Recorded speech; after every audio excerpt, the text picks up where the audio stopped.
Si l'affaire de l'ancien colonel Alice fait parler sur les médias sociaux, notamment sur la prétendue tentative d'agression sexuelle et du détournement des fonds publics dont sont responsables certains hauts fonctionnaires de l'État. Cependant, l'essentiel de cette guerre de communication et de cette guerre d'élimination par procuration donne le temps sur ce qui se joue dans les coulisses du pouvoir et dans les couloirs des salles humides. À qui profite cette opération de communication sur les médias sociaux? Qui a intérêt à salir les deux généraux? Réponse: Jean-Dominique Okemba. Nous pouvons constater que Madame Alice porte accusation sur sa hiérarchie militaire pour des faits de corruption et des faits de faveur sexuelle, mettant à cet effet en cause Nyangambwala Ngatse et le général Okoye.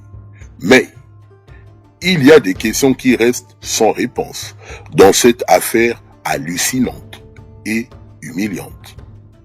Pourquoi cette triste affaire a-t-elle été balancée sur les médias sociaux et à la veille d'une mascarade électorale de mars 2026? Qui est le principal commanditaire de cette boule puante qui ternit l'image du général Okoye et de Nyangambwala Ngatse, bien que nous ne manifestons aucune sympathie pour ces deux criminels notoires? Qui a intérêt à salir ces deux officiers supérieurs?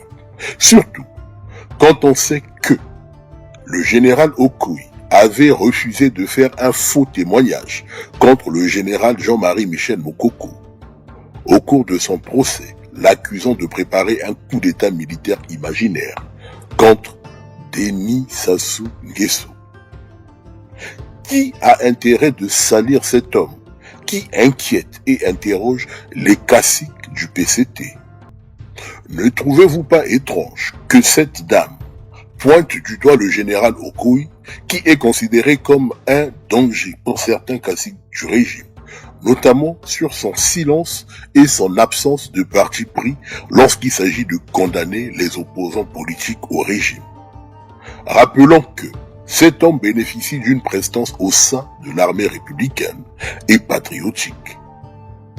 Au-delà des critiques qu'on peut avoir sur sa personne, nous pensons qu'il s'agit d'une opération de dénigrement, mais surtout d'une opération d'élimination au sein du régime, afin de procéder à une épuration dans l'armée, afin de favoriser une succession de pouvoirs de gré à gré.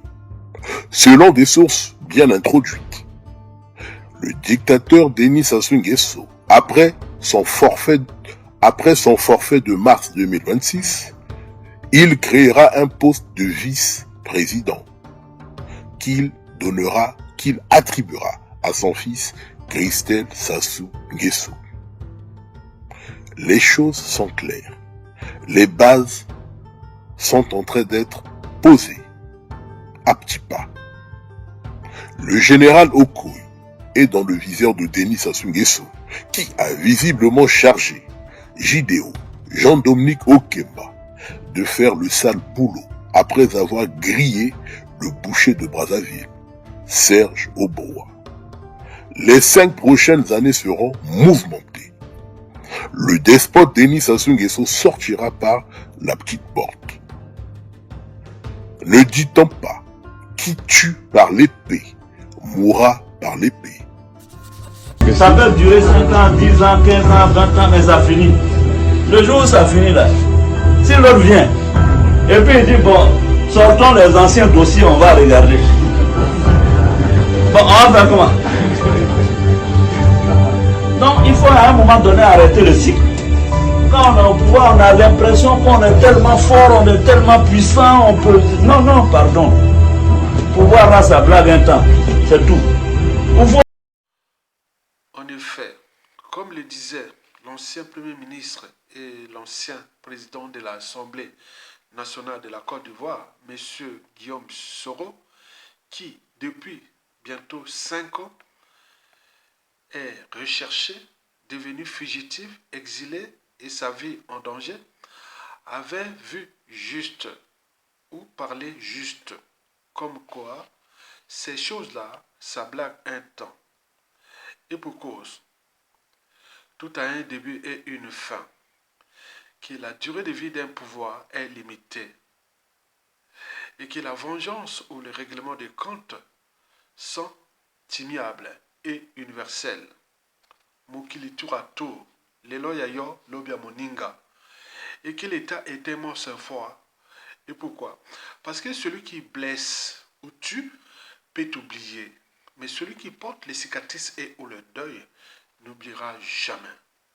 Que le cycle de vie bourreau-victime est réversible. On parle de la raison d'État, d'affaires d'État. Eh bien oui, l'État était mort 5 fois. En ce moment, on le voit, Sassou Nguesso a emprisonné beaucoup dans ce pays.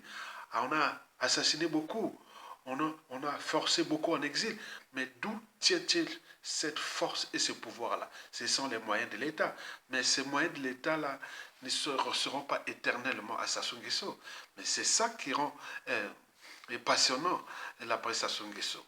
Par ailleurs, de ce qui précède, mesdames, messieurs, peuple congolais, chers membres de la diaspora, je pense que le despote de Denis Sassou Nguesso n'a jamais lâché son projet de dynastie qui, malgré les contraintes sociopolitiques, culturelles et militaires, et voire même France-Afrique, continue à jouer avec le feu, ou plutôt continue à jouer avec les nerfs de nous, peuples congolais.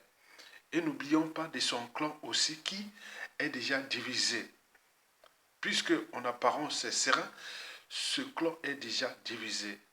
Pour la guerre des égaux, pour la guerre des successions, la peur des lendemains, etc. Vivre dans ce clan, c'est pas tranquille, c'est pas vivre tranquille. Parce que à tout instant, le peuple peut se déchaîner contre eux et vous savez bien ce qu'ils ont fait contre le peuple là. Donc, il faut avoir une part de la raison pour comprendre les problématiques, la situation, le contexte, les enjeux et les perspectives de tous ces coups bas, coups tordus, les boules pillantes qui se passent au sein du clan. En effet, Sassou n'a jamais changé d'avis pour la dynastie. Et c'est pour cela qu'il continue à jouer avec son clan comme on joue dans un jeu d'échecs. C'est un jeu cérébral où l'on fait tomber les pions de l'adversaire. D'autres sont couronnés. Par exemple, dans le cas de la succession, les pions de l'adversaire pour Sassou Nguesso et son fils Christelle, ce sont ceux qui sont anti-Christelle Sassou Nguesso. Il en a déjà fait tomber les Jean-François Ndengue, les Philippe Obara, etc. Et puis, bon, il y a d'autres qui ont été couronnés, comme les Jean-Dominique Okemba et les Serge Oboa, qui les utilisent pour le compte de la dynastie. Puisque Jean-Dominique Okemba est devenu une pave, on le sait bien qu'il n'a pas d'assises culturelles ni politiques et autres. On disait militaire, il n'y a pas, il ne pèse pas. On le sait, même la France-Afrique, ce ne sont pas des loges franc-maçonniques et autres. Donc on sait bien que Jean-Dominique Okemba est devenu une coquille vide. Donc Sassou Nguesso l'utilise pour ses missions de la dynastie, comme il utilise aussi Serge Oboa. Donc l'enjeu aujourd'hui est de mettre fin à Général Okoye. Est-ce que ça va réussir ou pas? Donc en ce moment, ce qui se passe, c'est